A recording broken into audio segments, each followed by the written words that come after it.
Matapos itong masilayan ni Ibrahim, bigla namang nagsiliparan ang mga nilalang patungo sa kanilang kinaroroonan.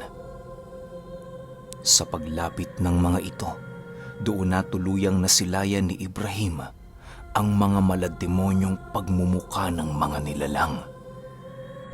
Tumutulo din ng walang tigil ang itim nitong mga laway na para bang merong iniindang karamdaman. Hindi din niya gaanong mapagtanto ang pagmumuka ng mga nilalang sa kadahilan ng sabog-sabog yon at walang permanenteng anyo. Ilang minuto pa ang lumipas, bigla naman siyang natigilan nang marinig niya ang pagwika ng nilalang sa kanyang isipan. Animoy nakikipag-usap yun sa kanya ukol sa kanyang mga dahilan kung bakit siya naparoon. Maaari ding naamoy na ng nilalang na yon ang kanyang bahid ng karunungan na siyang labis naman niyang ikinabahala. Sa patuloy niyang pagrinig sa bulong ng nilalang, dahan-dahan namang pumasok sa kanyang isipan ang lahat ng kanyang mga orasyon. Kahit ayaw niyang bigkasin ng mga yon, tila ba may kung anong nilalang ang nag-uudyok sa kanyang mag-usal. Laking pasasalamat na lamang noon ni Ibrahim nang mabaling ang kanyang wisyo sa ginawang paghawak sa kanya ng isang gabunan. Ayos ka lang ba, Ibrahim? Tanong ng nilalang. Nang marinig ito ni Ibrahim, agad namang nawala sa kanyang isipan ang mga katagang nagpupumilit lumabas sa kanyang bunganga. Umalis na din noon ang nilalang na siyang labis namang nagpakalma sa kanya. Sa pagpapatuloy ng kanilang pagmamasid sa buong paligid, doon nasilayan ni Ibrahim na ang mga laway pala ng mga ito ang siyang kanilang pangunahing ginagamit para gamutin si Tandang Lauryo. Paulit-ulit nila itong pinatutuluan ng kanilang laway kahit wala namang gaanong nangyayari. Matapos niyang masilayan ang mga bagay na yon, doon inilahad sa kanya ng matanda ang mga nilalang na umaaligid sa katawan ni Tandang Lauryo. Ayon dito, na ang mga likha na nasa kanyang harapan ay ang unang likha ng mga aswang. Isinumpa yung mabuhay hanggang sa bumalik ang Panginoon sa kadahilanang sila ang naging sanhi kung bakit nagkaroon ng dalawang bahagi ang mundong kanilang pinagtitirahan. Yun lamang ang naisip na paraan ng mga bathala para naman kahit papaano'y magawa nilang mabayaran ng buo ang kanilang mga pagkakasala. Dagdag pa ng matanda na sa katagalan na ng panahon, labis-labis na ang kalungkutang nararamdaman ng mga nilalang na yon. Kahit naisin man nilang patayin ang kanilang mga sarili, hindi nila ito magagawa alinsunod sa sumpang nakapataw sa kanilang mga kaluluwa.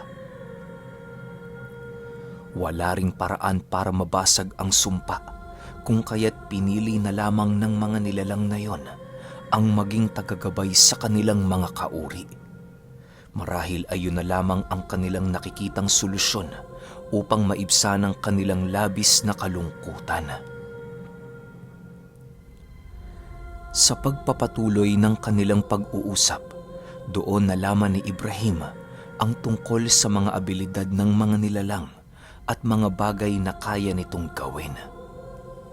Ayon sa matanda, na ang 5 gabunang kanyang nakikita ay merong kakayahang kumontrol ng iba't ibang elementong nasa kaliwa. Isa na dito ay ang pagpapalaganap ng walang lunas na sakit at ang walang hanggang pagpapakalat ng salot sa buong paligid. May mga kakayahan din ng mga itong humigit pa sa lakas ng bertudes, kagaya ng paghigop ng bawat esensya ng nilalang na kanilang makita. Sabi-sabi din noon ng mga gabunan na sa oras na lumabas na ang 5 nilalang na yon sa kanilang pinagpapahingahan, uusbong na ang walang hanggang digmaan at kaguluhan. Yun na din ang hudyat ng muling pagbaba ng Panginoon sa lupa upang maisagawa ang kanyang paghuhukom sa sangkatauhan. Ibrahim, hindi ba alam ni Maestro Florante ang tungkol sa mga aswang na aming kinikilalang hari? Tanong ng isang gabunan. Dagdag pa nito na napakaswerte niya noong mga oras na yon sa kadahilanang nagawa niyang makita ang 5 gabunang kanilang pinakainiingatan. Kahit alam nilang nagdadala yon ng labis na pagkawasak sa sangkatauhan, patuloy pa rin nila itong pinagsisilbihan dahil doon sila kumukuha ng kanilang kapangyarihan at karunungan.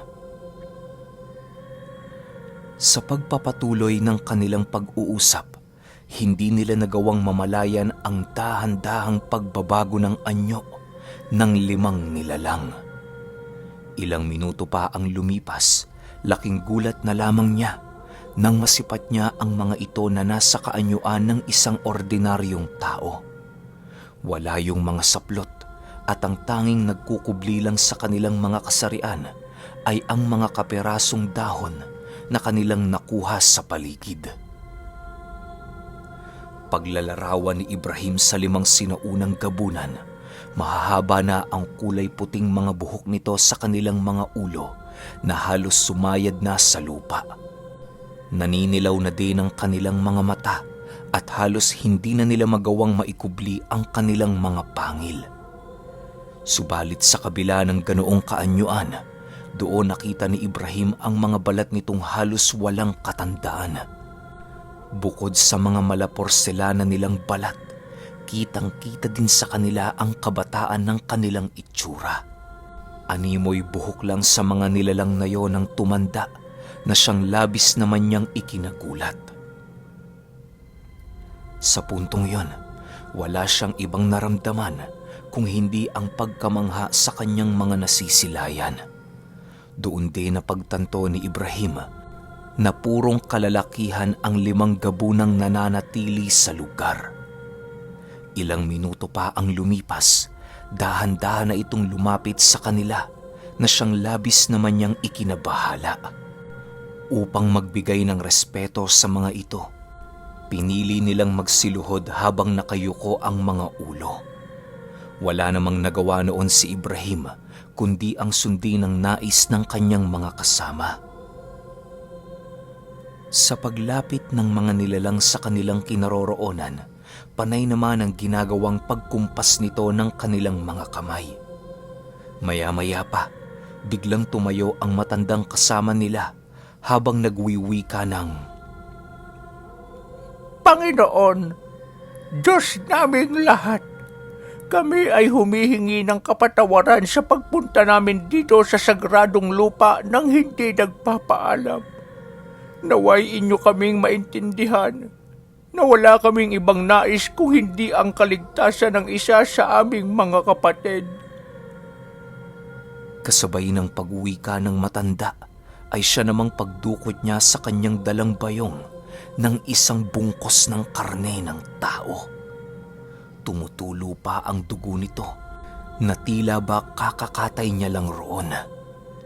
Hinayaan lang naman ito ni Ibrahim gawa ng wala din siyang ideya kung saan ito kinuha ng matanda.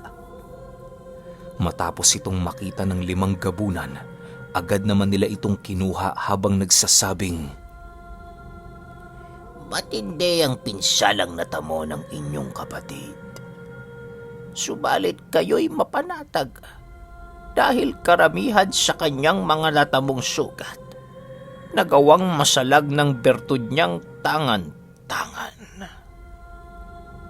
kasabay ng pag-uwika nito, ay siya namang pagtitig ng gabunan kay Ibrahim habang nagsasalita. Agad din naman niyang ibinaling sa ibang bagay ang kanyang paningin, nang sa gayoy hindi sila nito magkatitigan.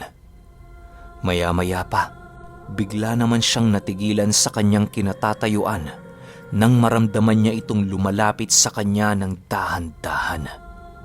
Paglapit ng nilalang na yon, agad naman itong hinawi ang kanyang buhok at inamoy-amoy ng walang tigil. Napakalalim ng paghinga nito na siyang halos nagbigay kilabot sa kanyang buong katawan. Matapos itong gawin ng nilalang, Agad naman itong dinukot sa bulsa ni Ibrahim ang bahay ng pagong na kanyang tangan-tangan. Wala nang nagawa ang kanyang mga kasama noon kung hindi ang magtitigan habang bakas sa kanilang pagmumuka ang labis na pag-aalala. Anong ginagawa mo sa sagradong lupaing ito?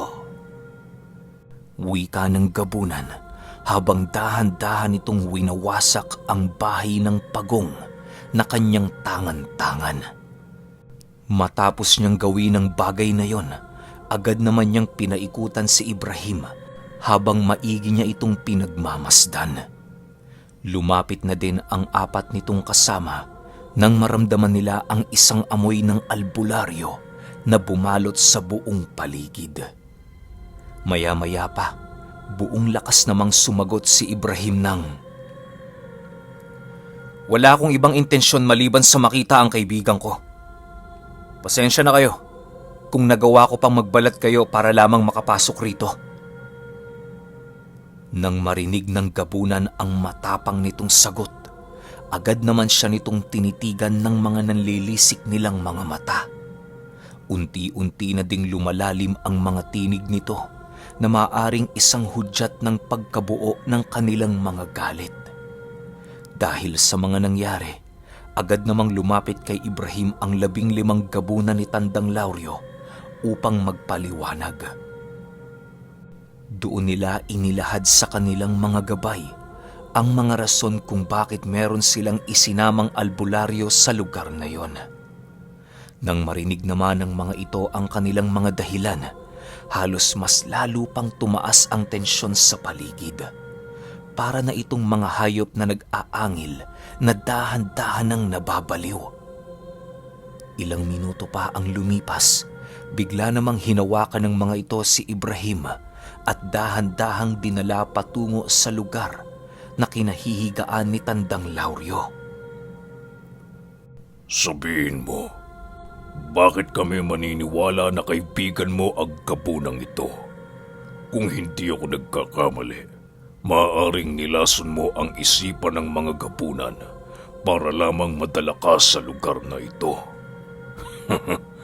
Akala mo ba hindi namin malalaman? Sa loob ng ilang milenyong pananatili namin dito, ikaw ang kauna-unahang albularyong nakapasok. Huwag kang mag-alala. Sisiguraduhin naming hindi ka na makikita pa. Nang marinig naman ito ni Ibrahim, taas noon naman siyang sumagot ng, "Hindi ko ibubuwis ang buhay ko rito kung hindi ako nagsasabi ng totoo. Marami nang nagbago. Hindi na parehas ang paniniwala ng nakaraan ang nagaganap ngayong pangkasalukuyan." Kasabay ng pagwika nito ay siya namang pagtitig niya sa 5 gabunan ng napakaseryoso.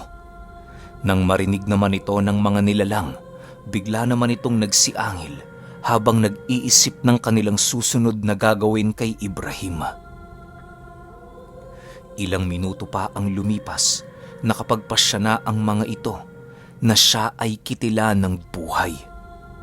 Hindi na niya kinakailangan pang makaalis sa lugar na yon sa kadahilan ng nais ipanatiling sikreto ng mga nilalang ang kanilang pag-iral.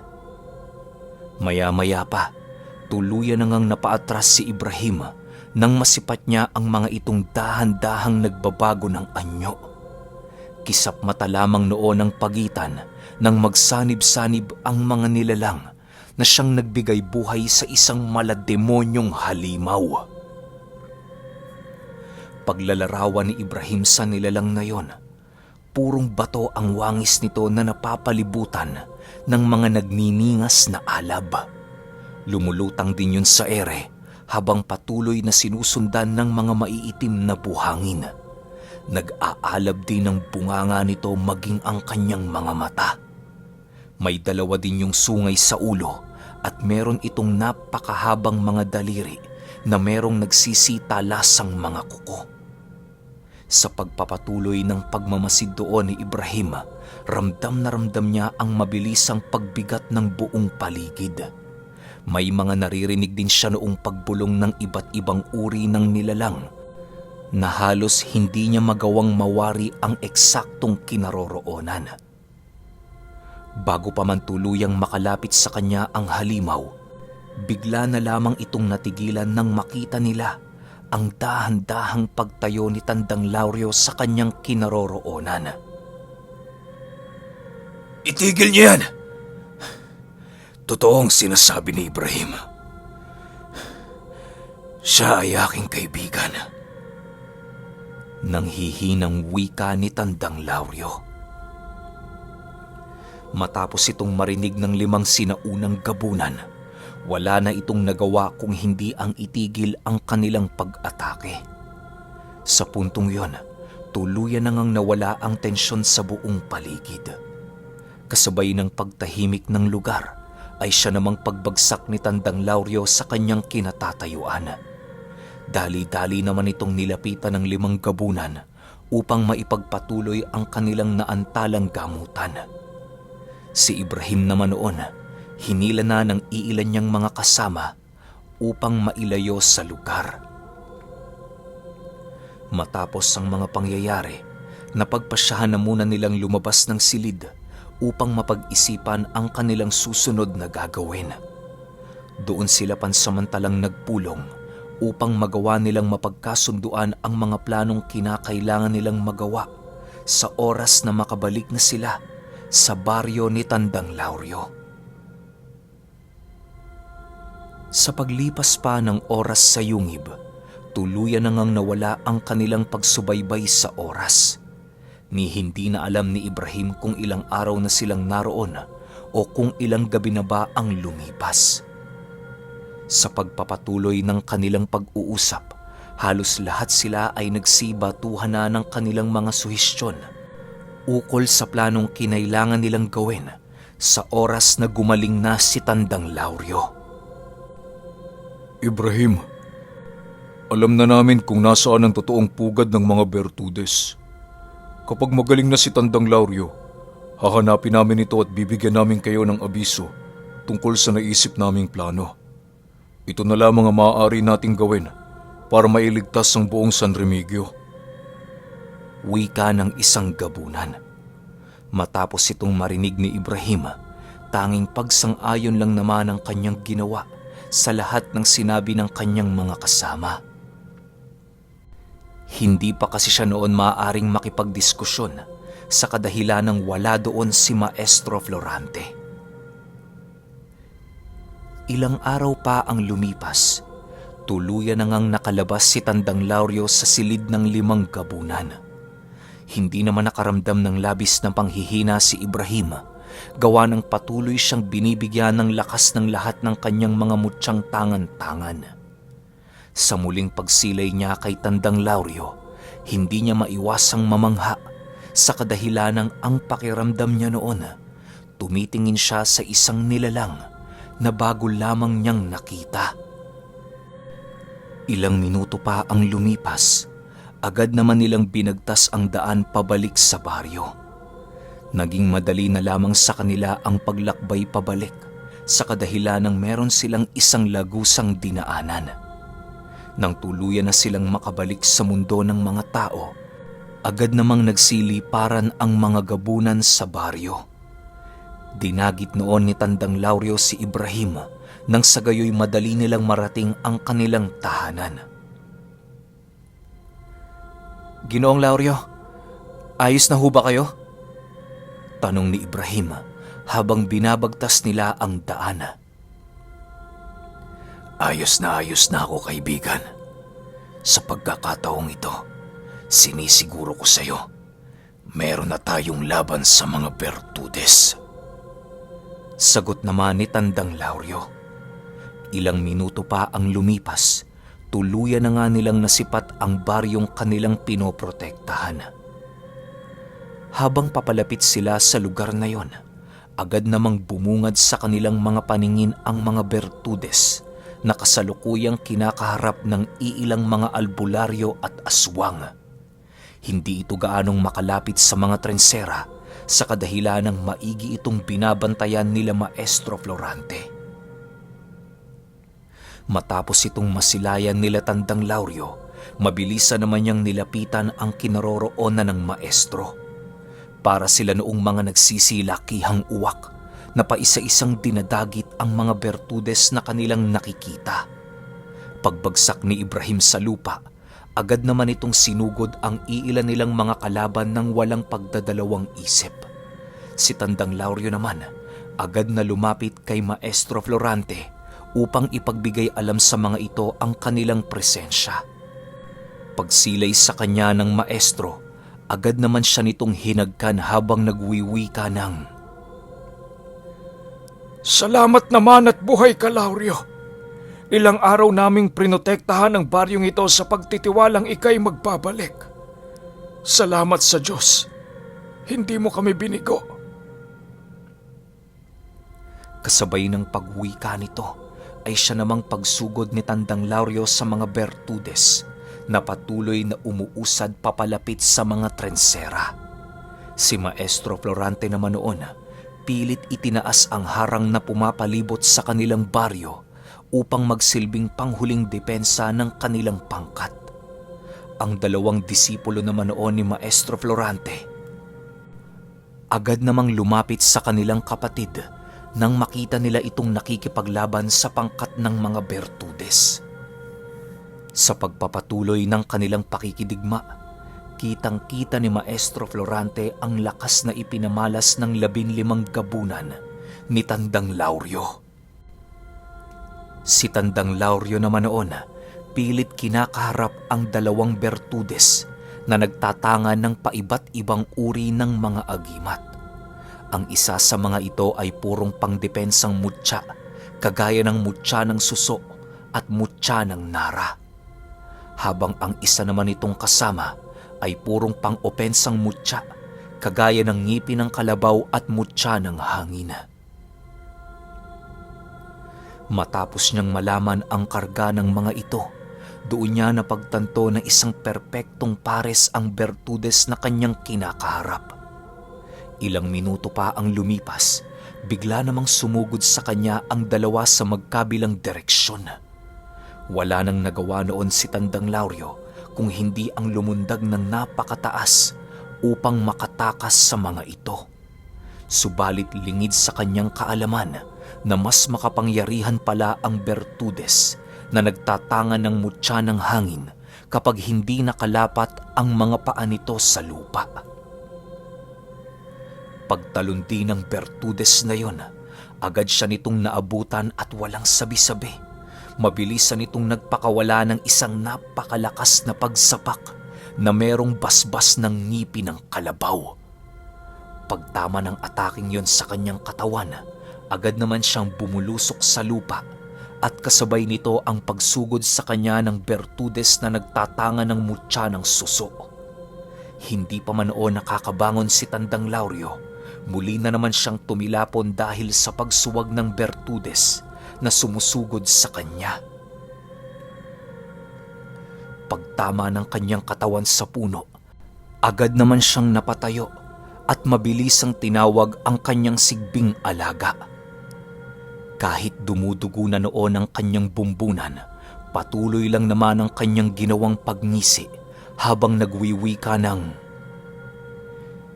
hindi na mauulit ang pagkakamali ko noong nakaraan. Humanda kayo. Ngayon palang mag-uumpisa ang totoong laban. Kasabay ng pagwika nito ay ang paglitaw naman ng sigbin sa kanyang likuran na halos hindi magawang malaman ng mga bertudes kung saan ito nanggaling. Maya-maya pa, nag-umpisa na nga siyang mag-usal bilang paghahanda sa nalalapit niyang pagpapalit anyo. Panay na din ang pagtuwad noon ng sigbin hanggang sa dumating ang puntong tuluyan ng bumuka ang tiyan nito.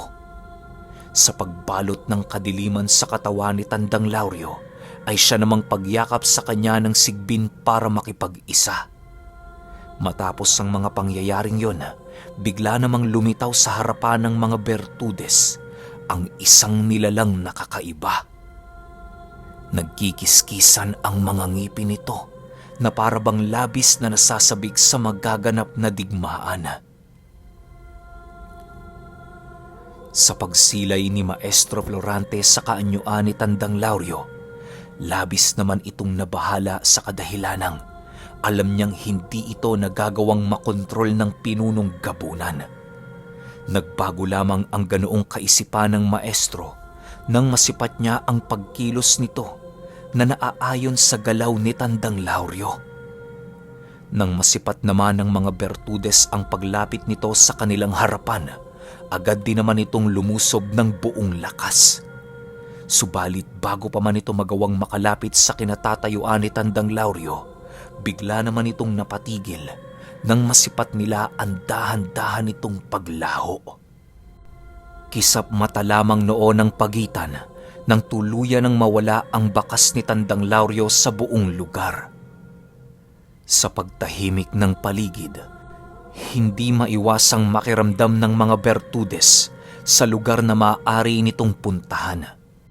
Alam nilang kakayahan yon ng mutya ng kuweba, kung kaya't agad naman nilang isinigawa ang isa sa mga kahinaan ng mutyang yon.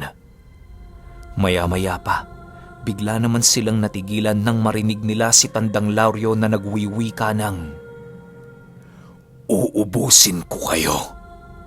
Lilipulin ko kayo.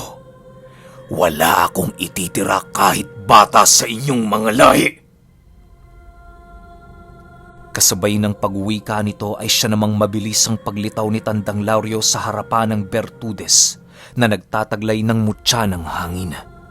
Walang sabi-sabi, agad niyang hinawakan ang leeg nito at mabilis ang inumpisahan ng paghigop ng kaluluwa ng nilalang.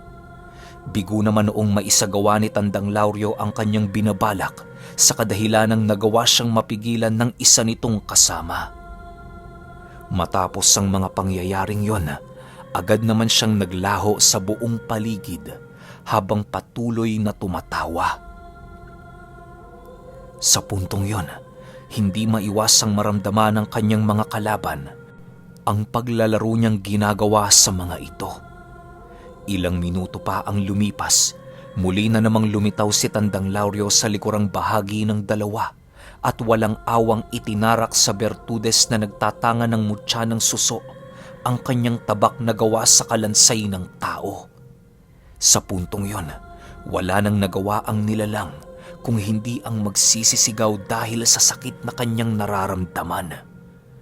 Bago pa man nila tuluyang makita ang pagmumukha ni Tandang Lauryo, agad naman itong naglaho sa kanyang kinaroroonan. Umpisa pa lang yan. Humanda kayo sa mga susunod kong gagawin. Hindi ako titigil hanggat hindi kayo nagmamakaawa para sa inyong mga buhay. Wika ni Tandang Lauryo sa mga ito. Okay, grabe no? Nakokontrol na ni Tandang Lauryo yung abilidad niya. Ano kaya mangyayari sa susunod na tagpo? Excited na ako makita niya yung pinuno ng mga Bertudes. Sunod kaagad natin yung 25. Yun lang. Salamat.